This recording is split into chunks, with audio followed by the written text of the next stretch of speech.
Hello दोस्तों, welcome to Fin Stock Growth by प्रिस। तो आज के हम स्टॉक अपडेट्स के लिए स्टार्ट करते हैं।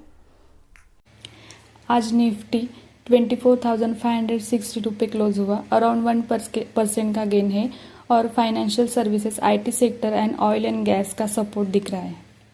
आज इंडियन स्टॉक मार्केट में अच्छी तेजी देखी गई।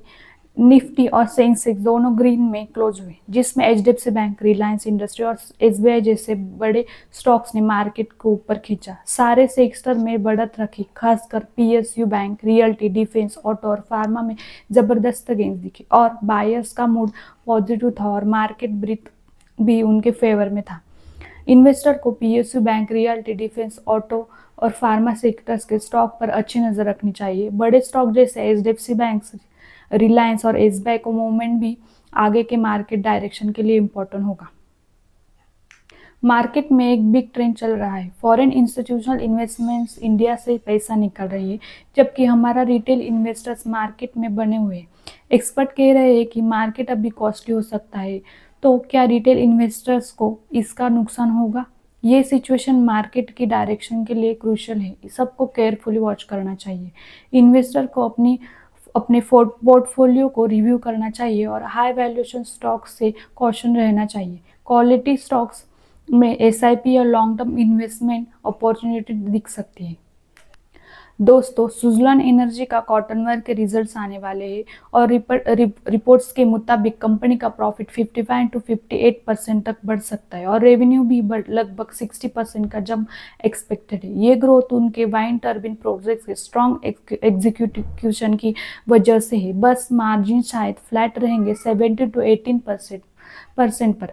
सीजनल स्लोडाउन के चलते रिटेल इन्वेस्टर के लिए एक पॉजिटिव खबर है। इन्वेस्टर को सुजलॉन के एक्चुअल क्वार्टर वन के रिजल्ट पर क्लोजली नजर रखनी चाहिए और स्टॉक्स के प्राइस मूवमेंट का ट्रैक करना चाहिए। ओएनजीसी आंध्र प्रदेश के कोनासीमा डिस्ट्रिक्ट में 4,600 करोड़ से ज़्यादा इन्वेस्ट करने का प्लान बना रहा है। इस बड़े प्रोजेक्ट में 10 नए डेवलपमेंट्स वेल्स ड्रिल्स होंगे, प्लेटफॉर्म बनाएंगे और एक गैस प्रोसेसिंग फैसिलिटी भी लगेगी। ये इन्वेस्टमेंट ओएनजीसी के फ्यूचर प्रोडक्शन और रेवेन्यू के लिए बहुत इंपॉर्टेंट है, स्पेशली ईस्ट कोस्ट के नए ब्लॉक्स में। लेकिन अभी मिनिस्ट्री ऑफ इन्वायरमेंट ने फाइनल क्लियरेंस मिलना बाकी है।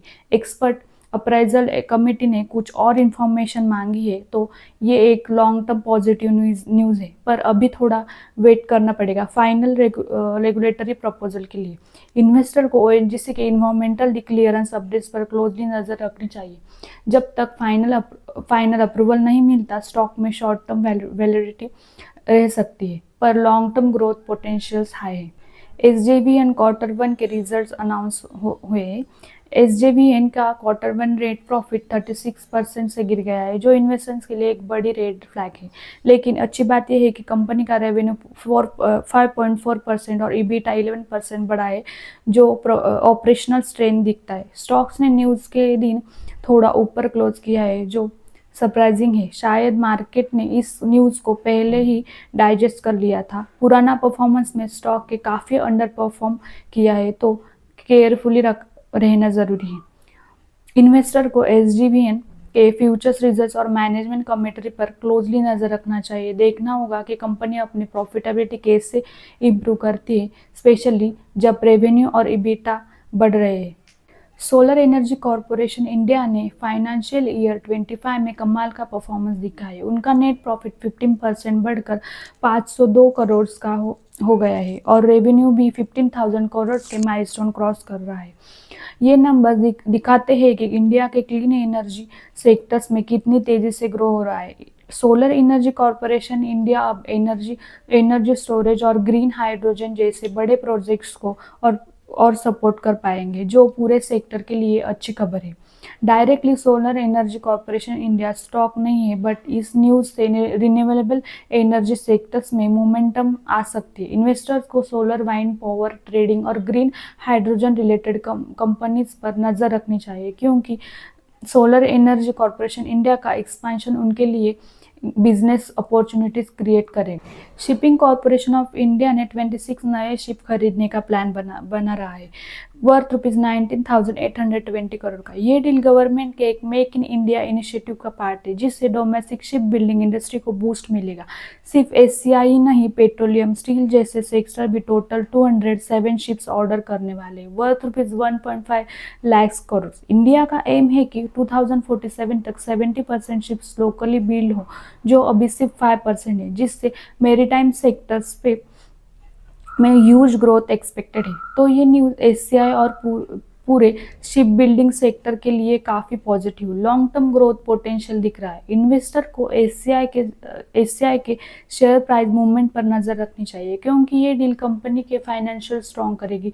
साथ ही शिप बिल्डिंग सेक्टर में अन्य कंपनी जैसे Cochin shipyard, garden reach ship builders and engineers पर भी फोकस करी। दोस्तों, जोमेटो और ब्लिंकिट के पेरेंट कंपनी इंटरनल के 140 से ज़्यादा बड़े एग्जीक्यूटिव ने ₹119 करोड़ का ESOPs एक्सरसाइज किया है। इसमें ब्लिंकिट के CEO अलबिंदर धिंसा ने अकेले ₹115 करोड़ का ऑप्शंस कन्वर्ट किया है।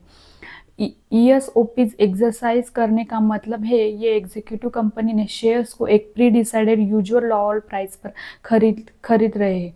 ये एक बहुत बड़ा पॉजिटिव सिग्नल है, जो दिखता है कि कंपनी के टॉप लीडर्स को अपने बिजनेस के फ्यूचर पर कितना भरोसा है।